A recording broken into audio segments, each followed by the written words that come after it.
público e para que isso aconteça de forma efetiva. Vocês, inclusive, no Tribunal de Contas do Rio Grande do Sul, estão orientando esses prefeitos. Qual é a lição que a gente tem que dar aos prefeitos hoje, dizer para que isso aconteça de forma efetiva? Conselheiro, boa noite, obrigado por estar aqui com a gente. Boa noite, Marcelo Cosme, seus colegas, a quem nos assiste.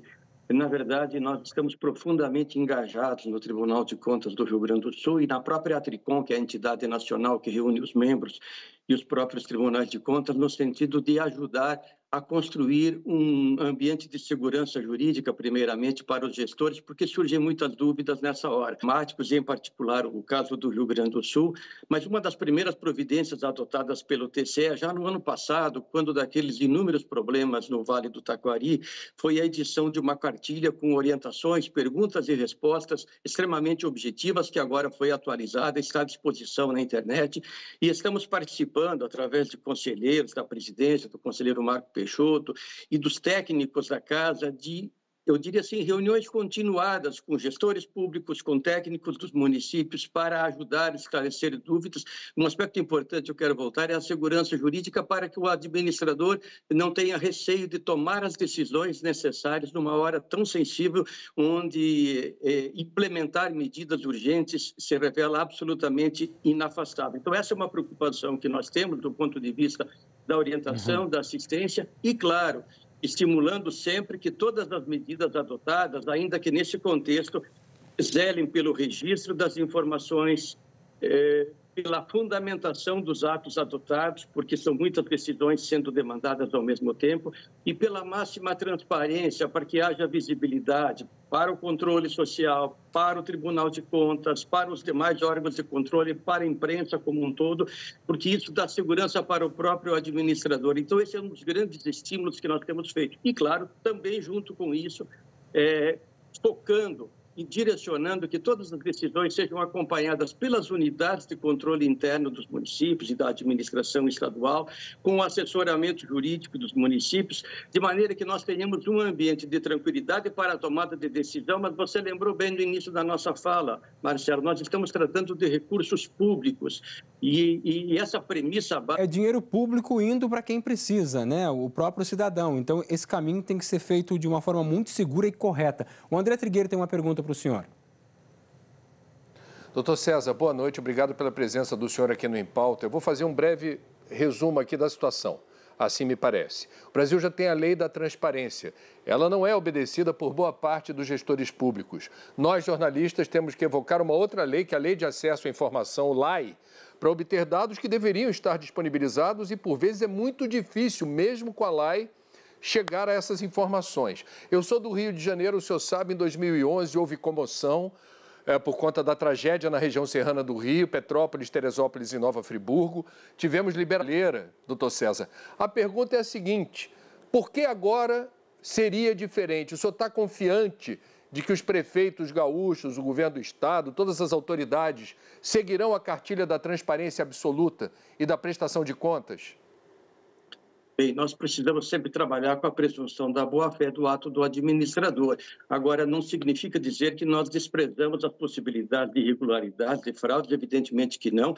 Eu tenho uma experiência relativamente longa no controle, sou agente do controle há mais de 30 anos no Tribunal de Contas do Rio Grande do Sul, já fui auditor do controle externo, membro do Ministério Público de Contas e conselheiro já há alguns anos, então tenho bem presente as dificuldades que nós enfrentamos nessa seara. A Lei de Acesso à Informação é uma norma pela qual nós zelamos muito, André, inclusive no âmbito da nossa entidade nacional, criado há cerca de 2 anos, quando eu presidi, que agora se mantém com aprimoramento, que é um Programa Nacional de Transparência Pública, pelo qual nós avaliamos praticamente com aprimoramento, que é um Programa Nacional de Transparência Pública, pelo qual nós avaliamos praticamente todos os portais públicos do Brasil a cada ano, dos 3 poderes da União, dos estados, no âmbito municipal, executivo e legislativo, administração direta e indireta sempre que possível, e temos dado visibilidade a esses dados através de uma ferramenta radar, de maneira que qualquer cidadão em todas as regiões do país, em todas as cidades, em todos os recantos, possa acessar e verificar o nível de transparência ativa.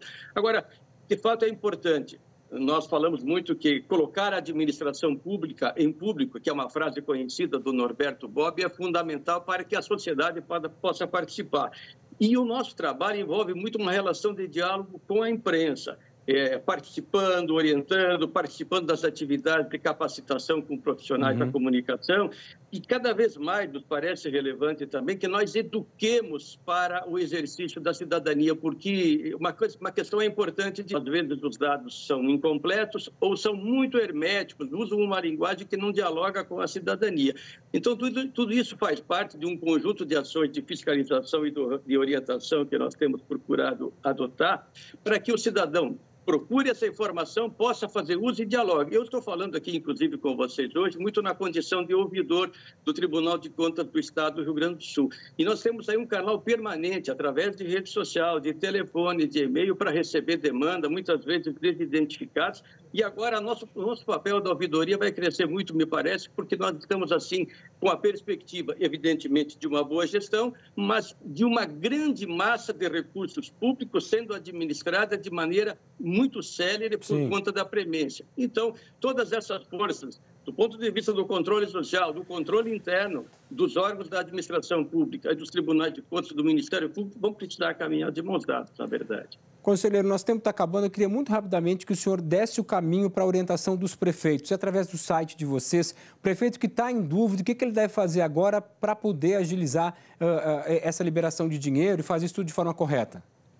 Bom, nós temos uma tradição muito grande de capacitações continuadas. Os administradores públicos sabem como acessar o Tribunal de Contas, as suas redes sociais.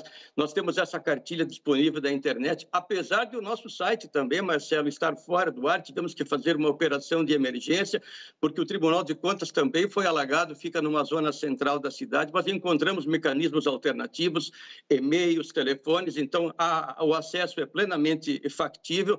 Eu mesmo tenho colocado o meu telefone à disposição. Vocês mencionaram antes os graves problemas da educação, agora nesse período estamos procurando prestar assistência a graves problemas da educação, agora nesse período estamos procurando prestar assistência, atendimento. E sobre a questão ambiental, eu queria só fazer uma breve retomada aqui, porque eu sei que vocês, em particular o André Trigueiro, se dedica muito a isso. A partir deste ano, os tribunais de contas brasileiros vão focar numa agenda que tem caráter estruturante na área ambiental, que é a educação ambiental. Nós temos uma legislação antiga que, no mais das vezes, não é observada, e agora, em 2024, todos os tribunais de contas do país vão se mobilizar antes da catástrofe. Essa é uma decisão tomada no ano passado, para fiscalizar a aplicação da legislação ambiental que tem um caráter fundante, assim como se trata do enfrentamento ao racismo, que é uma outra agenda, evidentemente, que nós vamos tratar da chamada educação antirracista, com foco específico agora em 2024. E uma palavra, Marcelo, final mesmo, de agradecimento a todas as pessoas do Brasil que têm sido tão solidárias e atenciosas com o nosso Rio Grande do Sul, você é do nosso estado. Isso tem comovido e tem sido uma das fontes de energia para que nós prossigamos, levando em frente esses grandes desafios. Somos todos brasileiros, estamos no mesmo país, estamos todos juntos. Conselheiro, muito obrigado. Boa noite para o senhor. A gente continua à disposição aqui, até porque o senhor trouxe outros pontos aí para a gente fazer outros esclarecimentos em outros dias. Um abraço. Muito obrigado. A oportunidade de utilizar o imposto de renda, na verdade, agora é para carregar recursos aos nossos fundos da criança e do adolescente. Fica esse chamamento, a gente conversa em outra oportunidade. Muito obrigado. Um abraço, boa noite para o senhor. Obrigado. Vamos continuar falando do Rio Grande do Sul, porque cidades que ficam ao sul do Rio Grande do Sul, a gente sabe que lá tem uma preocupação que está aumentando com o nível da Lagoa dos Patos, que tanto temos falado aqui. A Prefeitura de Pelotas fez um apelo aos moradores para que não voltem para casa. O nível da Lagoa dos Patos baixou de ontem para hoje em torno de 35 centímetros. Ontem essa água estaria batendo aqui mais ou menos na minha cintura e agora já está na altura do joelho. Então baixou bastante.